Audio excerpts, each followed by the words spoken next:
গত দুদিন ধরে ঢাকায় তেমন বৃষ্টি না হলেও বাতাসের চাপের আধিক্য ছিল বেশ। আজও সেই চাপ অব্যাহত রয়েছে। সেই সঙ্গে সকাল থেকেই চলছে মেঘ রোদের খেলা। তবে দুপুরের মধ্যে হালকা বৃষ্টির পূর্বাভাস দিয়েছে আবহাওয়া অফিস। মঙ্গলবার দুপুর 1টা পর্যন্ত আবহাওয়ার পূর্বাভাসে বলা হয়েছে, ঢাকা ও আশেপাশের অঞ্চলের আকাশ এই সময় আংশিক থেকে সাময়িকভাবে মেঘলা থাকতে পারে।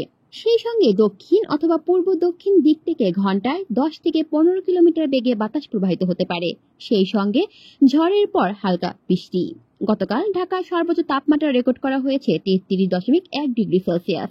ঢাকায় দিনের তাপমাত্রা আজ অপরিবর্তিত থাকতে পারে।